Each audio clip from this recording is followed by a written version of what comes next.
topics and opinions expressed in the following show are solely those of the hosts and their guests and not those of W4CY Radio, its employees, or affiliates. We make no recommendations or endorsements for radio show programs, services, or products mentioned on air or on our web. No liability, explicit or implied, shall be extended to W4CY Radio or its employees or affiliates. Any questions or comments should be directed to those show hosts. Thank you for choosing W4CY Radio.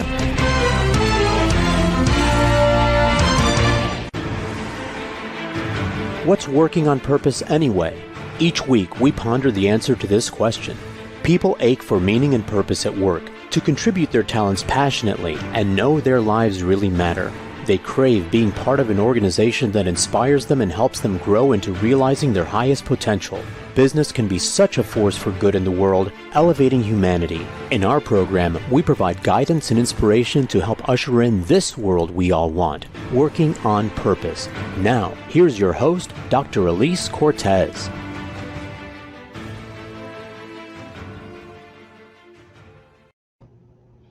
Welcome back to the Working on Purpose program. Thanks for tuning in again this week. I'm your host, Dr. Elise Cortez, joining you live from Dallas, Texas, which is home base for me.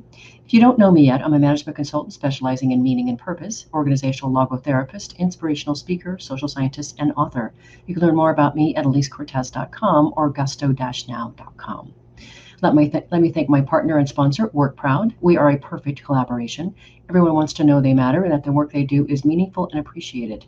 WorkProud is a mobile platform built to encourage employees to share stories and recognize each other's contribution. WorkProud empowers HR and business leaders to help create company cultures where all employees are inspired to feel proud of their work and proud of their company. Learn more at workproud.com. With us today is Swati Thiyagarajan. She's an Indian conservationist, documentary filmmaker, and environmental journalist. She's a core member of the Sea Change Project in South Africa, an environmental editor at the Indian television news network of NDTV. She is the author of the book Born Wild, Journeys into the Wild Hearts of India and Africa. She is the associate producer of the Oscar-winning documentary My Octopus Teacher, and also produced The Animal Communicator, featuring Anna Breitenbach, who is an interspecies communicator. We'll be talking today about the work she does as a conservationist, film producer, and author. She joins us today from Cape Town, South Africa. Swati Vanakam, welcome to Working on Purpose. Thank you very much for having me, Elise. It's great to be on. Thank you. And is your first language Tamil or Hindi? Well, actually English. Although I grew up in India, my whole education system was pretty much from the beginning, it was in English. Tamil is my mother tongue, so I do speak it. But even at home, for most part, my parents and I spoke English and occasionally sort of fell into Tamil. And Hindi being the, sort of the predominant language in Delhi. So when I moved to Delhi, I sort of learned to speak it, plus it's taught to us in schools. I can't claim great proficiency in it, but yeah, enough to communicate. It's so beautiful. I learned about 25 words of Tamil when I was in India in 2014. So knowing a little bit about your background, I just had to have at least a word in there for it. So thank you for indulging me. So Vanakam was very well said. Thank you. I loved that word. It is so beautifully welcoming the way it's said, and I receive it as such. So I'm glad that you caught it the way I meant it. So to situate this conversation for our listeners, I want you to all understand that I'm originally from Oregon, which is a state that's known for environmentalism.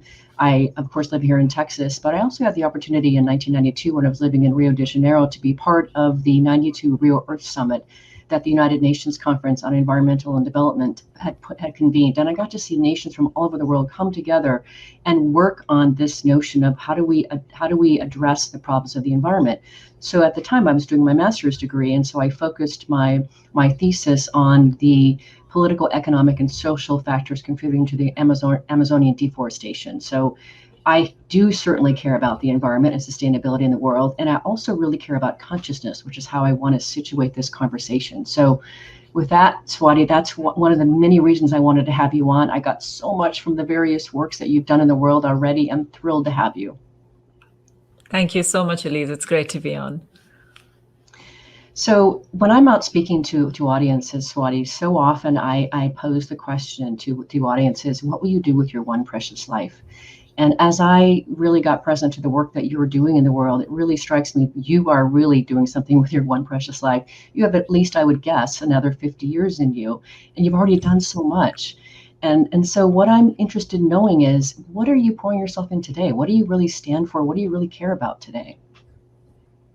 So right now at present, I'm still a conservation journalist. That's who I've been from the beginning. That's the foundation of everything that I do.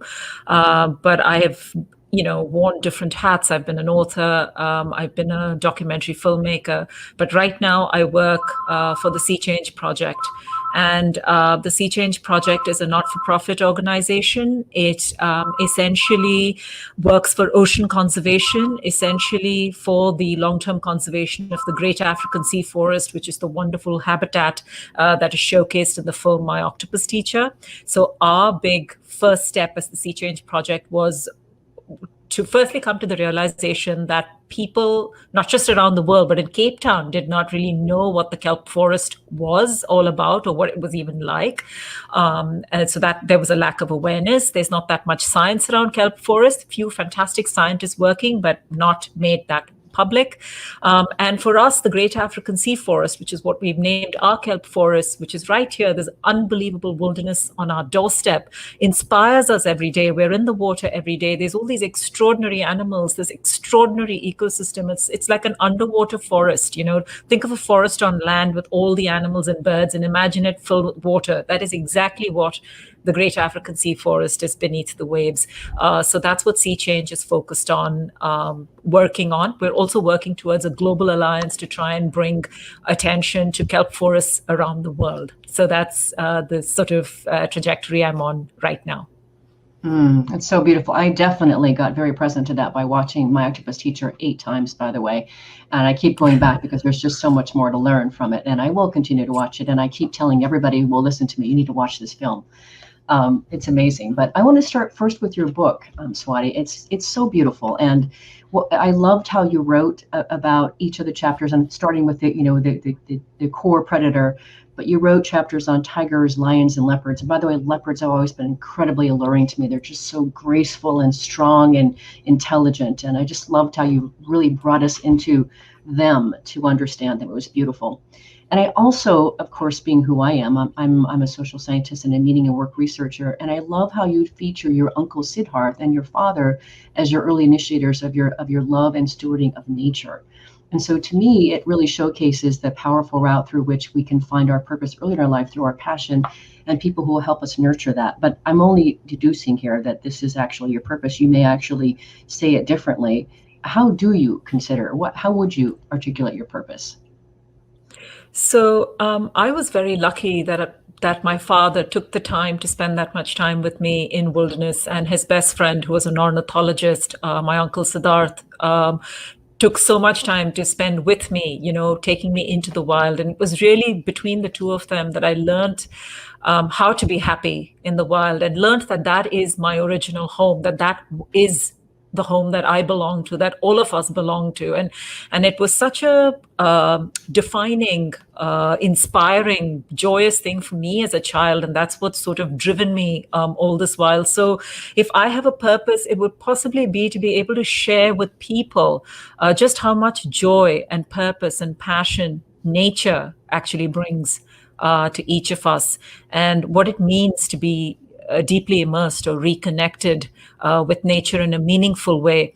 And I think that today, especially in the world that we live in, sort of in this urban environment, sort of surrounded by technology, trapped in these fast-paced lives where we're just trying to get ahead and do things, and everything is commercial and capitalistic, and it's all about getting ahead and getting ahead and getting ahead. I think we've kind of forgotten that we are the human animal, that we are nature, and that this biosphere is our home, and that everything that we think we're so clever about, all this technology that we've created, these systems that we've built, these belief systems in terms of faith and philosophy that we've created, the definitions we give ourselves, all of it is built on a foundation of nature, because that is who we are.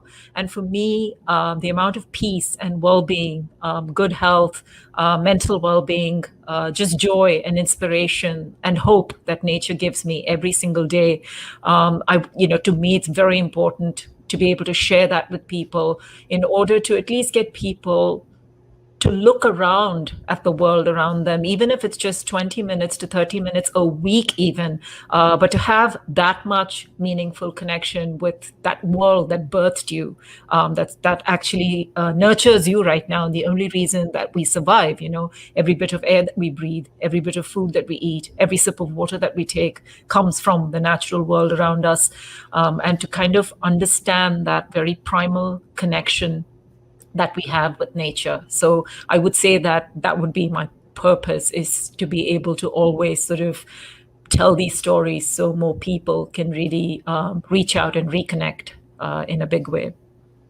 Yeah, it is profoundly beautiful, Swati. And, in the work that I do, helping people to recognize that through our unique lens of purpose, we can see things and do things that no one else can see or do. And I really so see how really focused your perspective, your lens is on the world, that opens something really special and dynamic, certainly in me, which is why I wanted to have you on the program and share you with my listeners across the world. You have a very, very specific lens that has been developed over the course of your life that is really specific, and it opens something for the rest of us that we couldn't do without you. Well, I to me, it's kind of like, I don't know if I did it consciously. So it's not like I woke up one morning and realized that this is what's important and this is what I had to do. As I said, I was very, very lucky that it flowed organically, because before I could define many other things, I knew nature. I was all of 3. Or even maybe younger when I started being taken out into nature. And I think that is also very key. It's getting children into nature, to get children to understand how important this world is around them. Because every child, and I say this all the time, every single child that is born in this planet is born wild. That's why I call my show Born Wild. We are all born wild. And that act of birthing, we are as wild as any wild animal that is born. You could be born in a hospital. Technology could help your mother deliver you. You could even be a baby formed in a test tube. It doesn't matter. The birthing process is one of the wildest processes that there still are. And when you come out as that baby, you're as wild as anything else. It's life, and it's the rules that we've made, and it's the roles that we choose that domesticates us in a sense and takes that wildness away. And I think that's such a loss to who we are as humans. And I think it's this great nature disconnect. Some great authors have called it the sort of the nature deficiency disorder. I find that is perhaps one of the biggest reasons for why, as humans today, across the board, across the planet, there is so much fracture, so much anxiety, so much depression, so much uncertainty, fear. It's because we've lost sight of what is our original design. This beautiful feedback loop that we had with this wild world around us, a world that basically opened up and said, you belong. This is your home. It's like the philosopher J. Krishnamurti, who influenced me in Rishi Valley and then through my life, because as you would have read in the book, my father and Uncle Siddharth were also very much into the Krishnamurti philosophy. One of the very profound things that he talks about is how the fundamentals of violence, for example, starts in the way we define ourselves. So the minute I stand up and I say, I'm an Indian woman, Hindu, doing this or doing that, or of brown skin and all of it, all that language is the precursor to violence. Because when I'm doing that, what I'm doing is I'm othering everything else that is out there in the world. And the minute that othering begins, the violence begins. And Krishnaji would always say that kind of definition and holding on to identity and having and needing that identity came from this disconnect that we have with nature. Because if one thing nature teaches you is that we're all children of this planet. We're all born wild. It doesn't matter what race, what religion, what creed, what philosophy, what caste, what country, anything that we belong to. We are phylum Chordata, class Mammalia, kingdom Animalia. We are the human animal. So no nation states, no nation borders, no color, caste, race, nothing. Nobody can tell you that you do not belong, because you belong. This is your home. You are nature. And I think that very, very strong fundamental essence that you get, that sense of deep belonging that gives you such a foundation and roots. I think it's incredibly crucial to have that. And it worries me when children today don't have that. And certainly adults don't seem to take the time out to look for it. Mm-hmm. Me as well, which is a big reason I wanted to have you on, Swati. Time for a short break. I'm your host, Dr. Elise Cortez. We've been on the air with Swati Thiyagarajan. She's a conservationist, documentary filmmaker, and environmental journalist. We've been talking a bit about how she got into this conservationist space. After the break, we're going to learn more about her documentary, The Animal Communicator, and also her book, Born Wild. Stay with us. We'll be right back.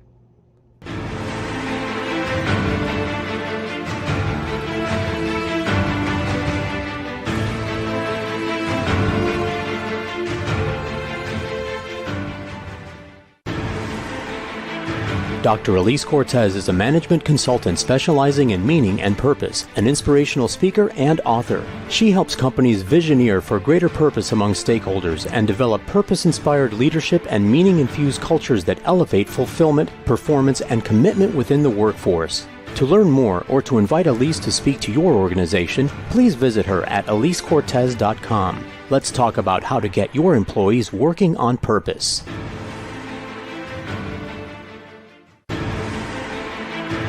This is Working on Purpose with Dr. Elise Cortez. To reach our program today or to open a conversation with Elise, send an email to Elise, A-L-I-S-E, at elisecortez.com. Now, back to Working on Purpose.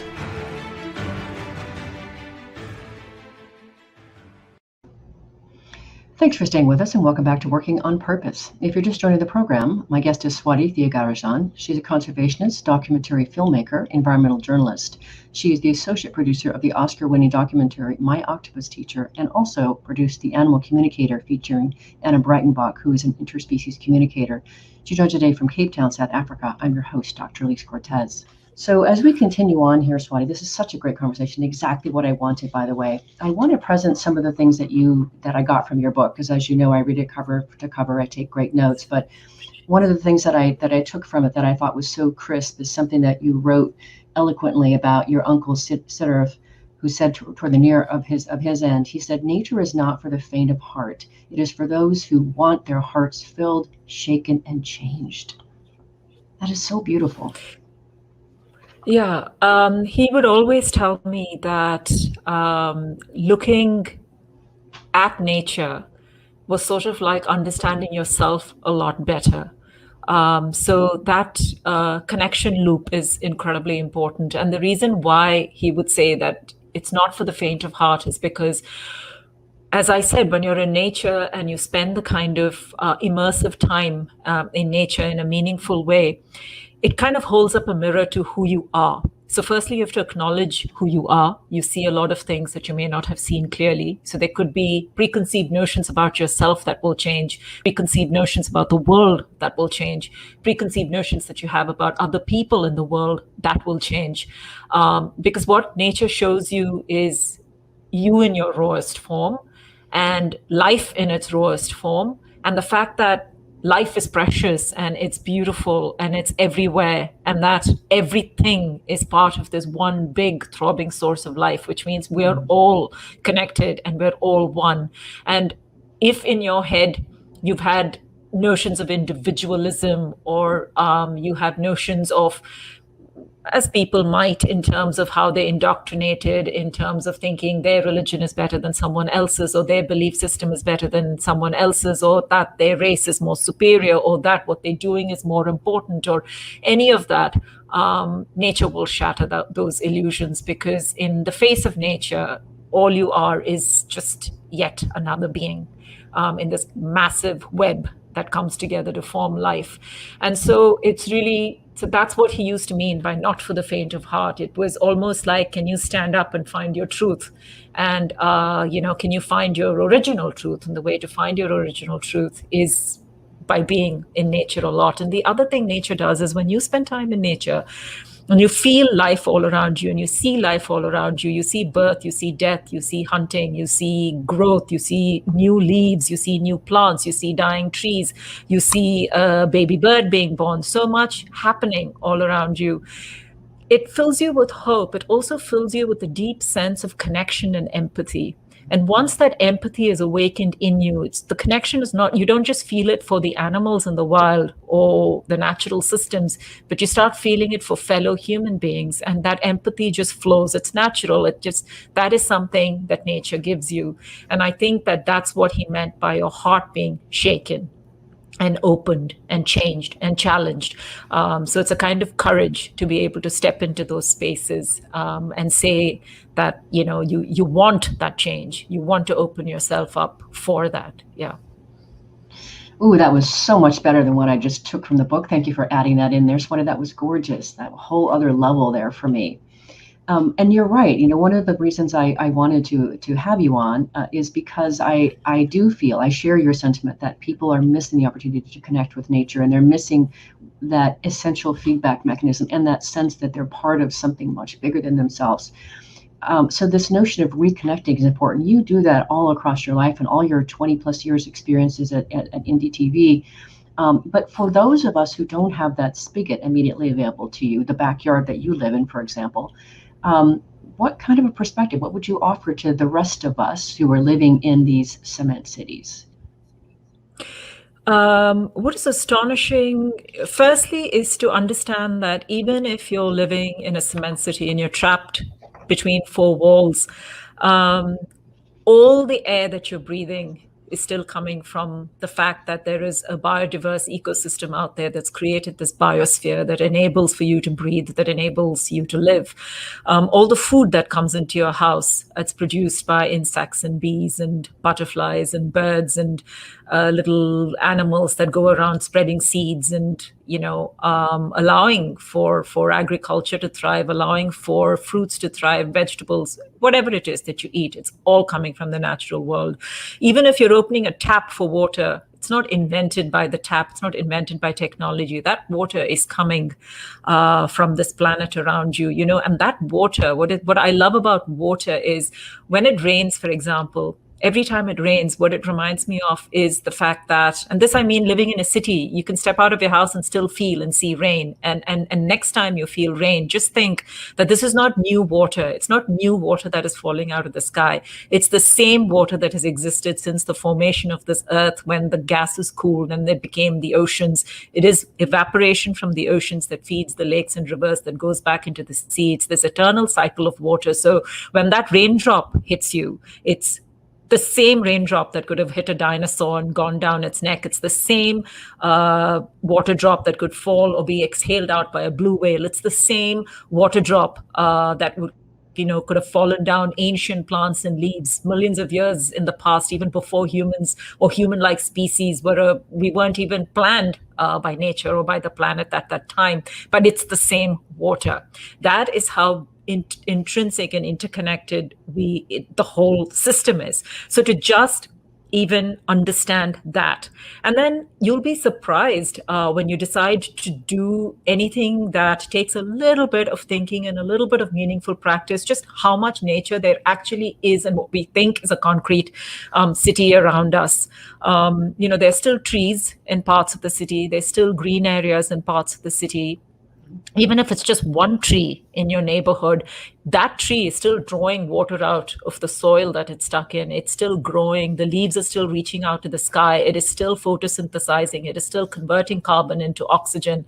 It could be an evergreen tree, which means it's, in the middle of winter, it could still be green, or it could be a deciduous tree. And maybe you noticed in the fall that the leaves change color, and that in winter, it drops all of its leaves. You get to know the life of this tree, and maybe watching that tree allows you to see what birds come to that tree, or what insects go up and down the tree trunk, or what lives in the soil that the tree is standing in. So once that you open yourself up to that, and you start sort of really looking at life around you and not separate to you, seeing that you are part of that life around you, automatically when that curiosity gets kindled, then slowly you'll find yourself seeking more. So the spigot, in a sense, would be that open up that curiosity, turn that on for yourself, find it. So to me, it's distressing that children today will recognize or see more cars in one lifetime than they will animals.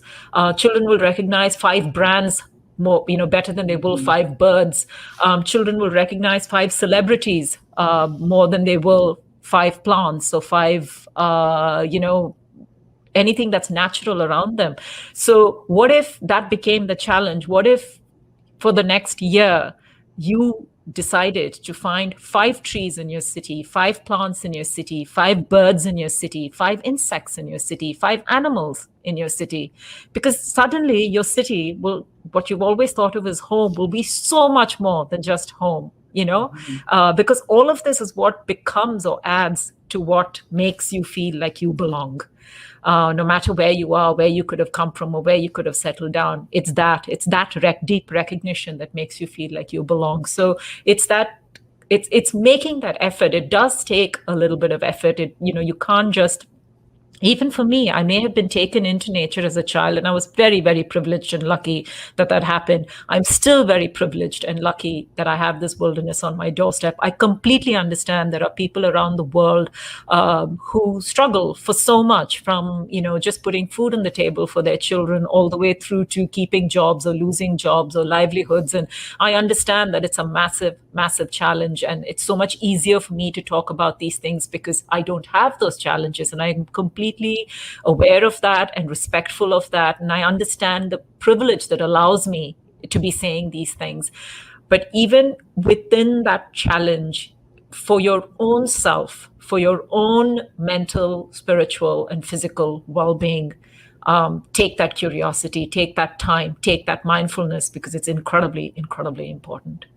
Mm-hmm. Oh, Swati, I was going to actually read something from your book because I think that what you write is so eloquent and so artistic and so colorful. But the way you just spoke is the way you write. So never mind. I'm not going to read anything. It's just, you already said it out loud. It's beautiful. Thank you. You're welcome. You're welcome. So great to have you here. So I want to talk next about something you write in your book that I think it's astoundingly important to talk about. And this is something that you talk about in a great lesson that you learned through the sloth bears, and the temptation to make the other the problem. I think this is so important. And so if you will share with us the dilemma of conservation and distinguish lifestyle from livelihood, and when it comes to involving the locals, especially in conservation efforts. So one of the I find the big tragedies, I would say, in the modern world that we live in is what I call, actually what other scholars have called, and I especially love the word, it's an epistemicide. So it starts there. We've kind of murdered, in a sense, indigenous knowledge and indigenous wisdoms.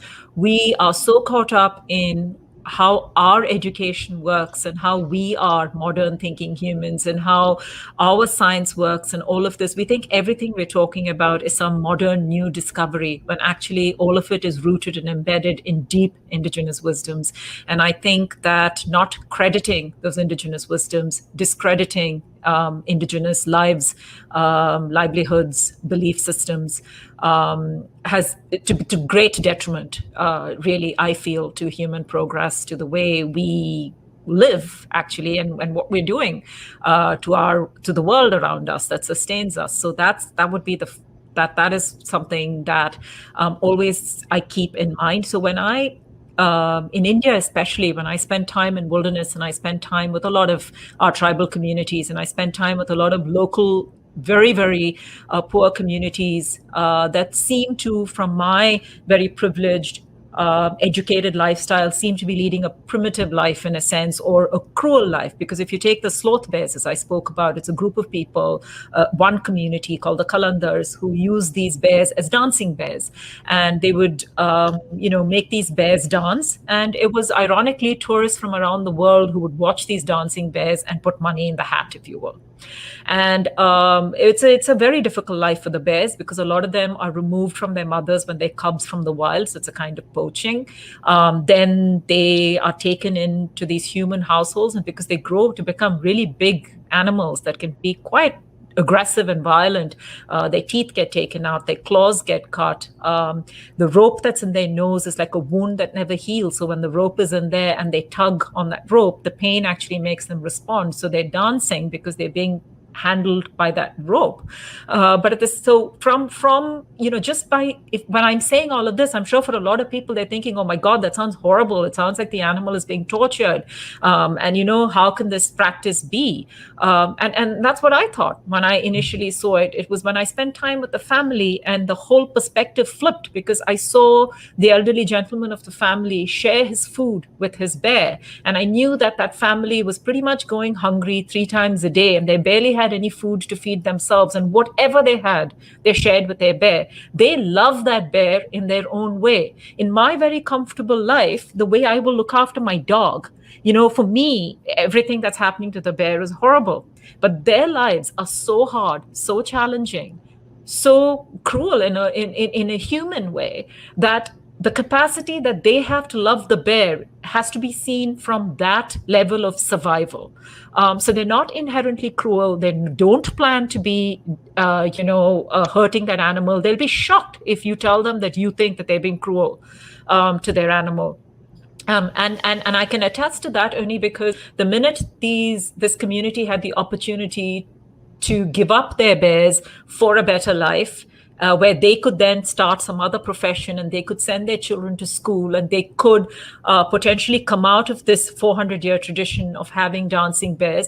Most of them voluntarily handed in their bears to that better life so that they could do something else. Because when you can't feed your child, it's very, very difficult to think beyond that. It's very easy for me to point my finger and go, oh, this person is exploiting the environment in this way, or that person is cutting trees down, or this person is doing that. But that's because I don't have to worry about my next meal. There are communities around the world whose entire survival comes down to what they have to do. And that is what I call a livelihood challenge. My life, which I think I'm so compassionate and I'm so kind and I feel so badly for all of these animals, my life is the lifestyle challenge. And it's my life that's caused 80% of the problems on this planet. The roads that we build, the linear projects through forests, the habitat that we've cleared, the steel and mine that we mine for, the coal that we mine for, the electricity that we use, the flying around the world that we do, the way that we eat food that could be flown from thousands of miles away and packaged in terrible packaging that comes to me just because it's convenient and I'm not going to look for an alternative. All of this stuff, all the technology that I use that is powered by batteries, that uses rare metals that come from rainforests that are being destroyed so that I can get on my phone. It's my lifestyle, my consumerist lifestyle, that's actually the problem. Livelihood has solutions. If someone is doing something just to survive, you can find a solution for that. If someone is doing something because it's convenient and it's a luxury statement, that's a much harder beast to actually deal with, because it means me making a conscious choice and changing who I am to change my lifestyle. And that's always the bigger challenge. And local communities do what they have to do simply because they're trying to survive. And in most parts of the world, and this has been proven by science, most of the most extraordinary biodiverse habitats that we have are still in indigenous lands, not even in protected lands. So this notion that there is someone other, like I point my finger and go, he or she is the problem, without doing that and going, I am part of this problem. And, I need to step up and change first. And then, we can work together to try and change things. So this is a very important, big realization that came to me through the course of my work as a journalist, is this notion that I had of me being a conservationist and saving the world. It's so arrogant because, that precludes the idea that I am part of the problem and I constantly am blaming someone else for it. And that just doesn't work. I really feel that this is a very, very important thing for most people to know. 80% of the problems on this planet are, in terms of climate change, in terms of all the big challenges that we have, is 70 companies. But we're all so busy pointing fingers at each other and fighting with each other and doing all of this that we forget that we can come together and fight with our wallets and vote with our wallets and with our opinions and change life for the better and do something about it. So I think it's this lifestyle and livelihood was a very, very important thing for me to understand. Yeah. I completely agree, which is why I wanted you to talk about it. That was incredibly important. And it also showcases what I would say is both empathy and consciousness, a willingness to step way above these issues and separate the wheat from the chaff, if you will. And I just really, I couldn't not let you not talk about that. So thank you for that, Swati. Time for a short break. I'm your host, Dr. Elise Cortez. We've been on the air with Swati Thiyagarajan, a conservationist, documentary filmmaker, and environmental journalist. She is the associate producer of the Oscar-winning documentary My Octopus Teacher, and also produced The Animal Communicator, featuring Anna Breitenbach, who is an interspecies communicator. We've been talking about her perspective on conservation. After the break, we're going to hear more about My Octopus Teacher, the film she is an associate producer of. Stay with us. We'll be right back.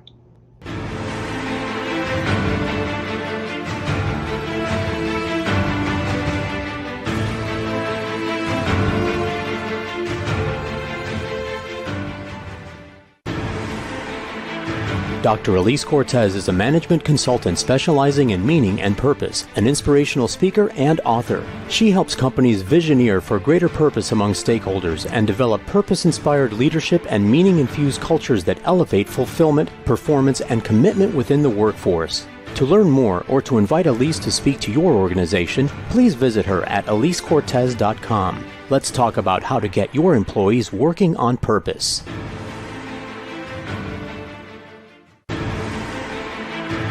This is Working on Purpose with Dr. Elise Cortez. To reach our program today or to open a conversation with Elise, send an email to Elise, A-L-I-S-E, at elisecortez.com. Now, back to Working on Purpose. Thanks for staying with us and welcome back to Working on Purpose. If you're just joining the program today, my guest is Swati Thiyagarajan. She is a core member of the Sea Change Project in South Africa and an environmental editor at the Indian television network called NDTV. She's the author of the book Born Wild, Journeys into the Wild Hearts of India and Africa. She joins today from Cape Town, South Africa. I'm your host, Dr. Elise Cortez. So now I have to tell you, of course, you already know this, but because we had this great conversation, but the whole reason we're even sitting together here, Swati, is that I found My Octopus Teacher last fall, thanks to a friend who knows all about meaning and purpose. I watched it, and then I watched it again. I thought, this is so amazing. I was having at that time conversations with a woman named Ellie Tahar in New Zealand. She and I began speaking some time ago during the pandemic, and she is just amazing. She's the founder of the Conscious Trader in New Zealand. And I told her, have you seen this film? And she's like, yes, I have. It's amazing. And I said, I want to talk with somebody from that organization. It's so amazing. I want to somehow connect and bring it to the world. And she said, true Ellie fashion, let me see what I can do. And she finds you. And the three of us had this great conversation one Saturday morning, 10 a.m. my time in Dallas. That afternoon, whatever it was, 6 p.m. or so, your time in South Africa, the next morning on Sunday in New Zealand, and talk about this. And I think it's just so amazing, right? So that's how this whole magic happened. So thank you again, Ellie Tahar. So when we go to the film, I told you when we first met that one of the big things that I keep going back to this film, Swati, there's so much in it, there's so much to take from it, is I keep going back. And as I said, I've seen it 8 times now, and I'll continue watching it. But the thing that I took away first and foremost is that our natural world, for me, this is what I got, is our spirituality. It's really our ultimate religion in many ways. And I don't remember what you and I talked about when I brought that point to you, but would you comment on that perspective and if that's at all close to what you were trying to showcase or how it lands for you? So I think really with the film, it was kind of like so what we really wanted to showcase was connection. And I think we wanted to showcase love. And we wanted to showcase how that love and connection and nature, all three together, can save your life, save your health, your the way you are.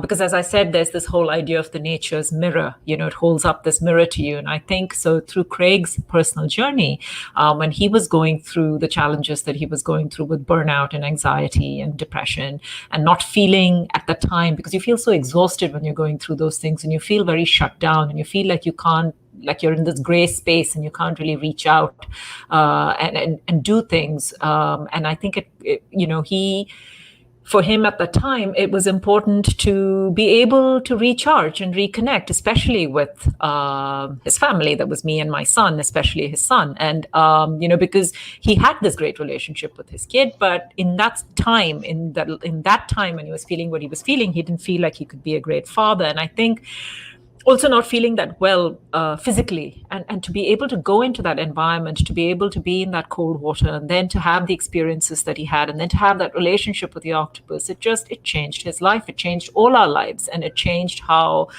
we looked at the world. Because then the big question you have to ask yourself is, if a human can fall in love with a mollusk, and a mollusk can trust a human, then what other wonderful things are actually possible, in life and in the world.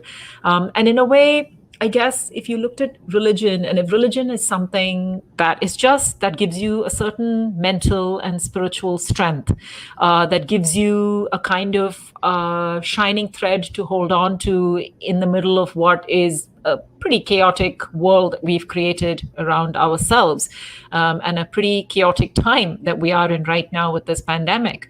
And if it can give you that foundation, if it can bring you a certain level of comfort, if it can make you believe that things will be okay and that life will go on, and that you just need to have faith and step forward. If religion can do that for you, then if you equate that with what nature does for you, I think it's pretty similar, because that's really what nature does. Is it always fills you with possibilities. It always shows you that no matter what, life finds a way. It always shows you that there's so much that is out there that is so much bigger than you and beyond you, but yet you're still a very important part of it. So it's not separate to you, So again, we come back to that sense of belonging, that sense of connection, that sense of knowing that this is home, and that, as bad as things get, we still have a chance to fix things, to make it better, to come together, to do something in order to just make life for future generations better. So I think that's really what the film was very much trying to say, was that wild places and wild animals are precious, that this is your true design and true home, and that you belong, and that a connection, love, is really, as cliched as it sounds, the best way forward. Yeah. Mm-hmm. Mm-hmm. Yeah, I got all of that. It's so beautiful. And the other thing that I got too, that that I think you're speaking to, but again, I don't want to put words in your mouth, is what I also got from watching your husband Craig interact with the octopus and really just tell her story and help us understand her, is I got this beautiful, tender interdependence that we all have together. And maybe that's the connection you're talking about. And actually, ultimately, this large ultimate intelligence of the universe that we all are a part of, and that we are impacted by, and that we also impact and affect. That was also very present for me. No, absolutely. So, just in my own life, when I'm in a really good space and I'm feeling strong and healthy, and I'm in a very good mental state, and I'm out in nature, that's what comes right back at me, all of the beauty, the wonder, the blooming flowers, the ocean, the water, the waves, the animals. I mean, that's what I feel and I see. There are days when I'm not in that great a mood, and I'm not feeling so good, and I'm not feeling maybe physically well. Then I find it much harder to adapt to the cold, and to be in circumstances that may not be physically very comfortable. It could be raining, it could be windy, it could be too hot. And those things sort of crowd into my mind, and I find it harder to be in the moment. But again, that's the beauty with nature, is that she does to be there, and then you have to push yourself past those things. And then again, you come back to that reset and that healing, because to be in nature is to be very, very, very present. You have to pay attention to this moment. You cannot be caught up in stuff that's happened. You cannot be projecting into stuff that's going to happen. You can't be running lists through your head about what you're going to do today, or what tasks you have left, or what deadlines you have to meet, or what challenges that there are, or just in general, oh my God, the world is a mess. If you do all of that, you're going to actually, in many, many situations, put yourself in danger. So in the ocean, for example, I need to be absolutely connected to the waves, to the water, to the animals that I'm seeing, to the forest that I'm in. And I have to be completely 100% engaged to be aware of my surroundings. And that kind of connection, that deep engagement where there's nothing else cluttering your brain. It's a beautiful, beautiful flow. I guess it's what a lot of people can do with meditation, for example. And for me, it works in nature in that way, in a more profound way, I feel like in nature. So that is sort of like the connection that I'm talking about, which is like, it's so nurturing, it's so healing, because even if, as I said, for 15 minutes a day, you can quiet everything else that's going on with you and just be in the moment and just feel and be present and be aware of your breath and your body and your skin and what you're seeing and life around you, it is incredibly healing. Mm-hmm. Yeah, and I wonder, what you've taught me so much already, just in your book and watching the Animal Communicator, and certainly my octopus teacher. And you another thing that you said in one of our conversations, or I guess the one conversation we had, is you use this, what I consider to be a very alluring term called biological sentience. And I wonder if that's partly what you're talking about here too, this awareness and such. But I also wonder if there's something about this ability, this untapped, or maybe not usually spoken about ability for us to, as beings, to be able to understand and sense each other. Help us understand this great phrase. So everything, all life is sentience. All the plants that we see, all the animals that we meet, everything is deep sentience. It has deep sentience. So when I made my Animal Communicator, the movie, The Animal Communicator, it was the extreme of what a human can do with that sentience. You know, the way Anna is able to communicate with animals directly and get messages back from them directly. That is the extreme form of that sentience.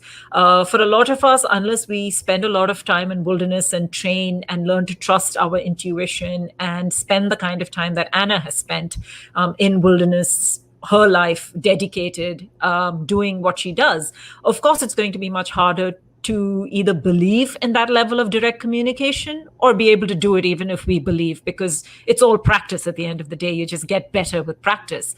But what is fact is the fact that the sentience exists. You know that a tree, when it's being nibbled on by a giraffe, when it's being over nibbled on, for example, will automatically release tannin into its leaves to make the leaves bitter so that the giraffe will stop eating it. Now, one tree doing that, you can say it's a biological defense. What's that got to do with sentience? You know, that could be just survival mechanism built into the tree so it doesn't get grazed down to a nub. But it's not just that one tree. Every other tree in that line of trees, in that grove, in that forest will release tannin, because they know the minute the giraffe stops eating on this one, it's going to move to the next, and they all release tannin. How do they know? Fig trees, you know, in India, for example, that feed the hornbills, in seasons where the rains aren't going to be enough, or it's going to be a dry season, the same tree of the same sexual maturity, which should all be flowering and blooming and fruiting at the same time, will stagger their fruiting so that the birds have enough food to eat for the entire season.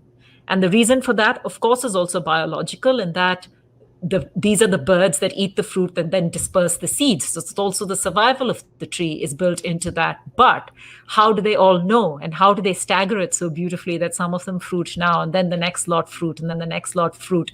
And the fact is that they do that when they know there's going to be a struggle and not a very nourishing season for them to fruit through the entire season without the good rains. How do they know that? These are trees. And then we know there are scientists who've done wonderful work with the whole fungal network and the roots of tree systems, hidden life of trees, you know, the mother tree and how she nourishes trees around her, how trees around a dead and dying tree will continue feeding nutrients to that tree to keep it alive, how by cutting one tree that we think is just a tree in a grove, we could actually be killing the grove if we've cut down the mother tree, who has all the knowledge and all the intelligence and all the biological experience of 300, 400, 500 years that she might have lived in that forest. So it is, and I'm mentioning trees a lot because it's easier to believe perhaps that animals are more sentient. Any one of us who've had cats, dogs, any pet, we know that there is a personality there. We know that there is intelligence there. You can't deny it. It just, so when I'm talking about trees, I'm trying to explain it to people as in, so sentience is in life around you and what that sentience should do. So you just tread on this world with a lot more compassion.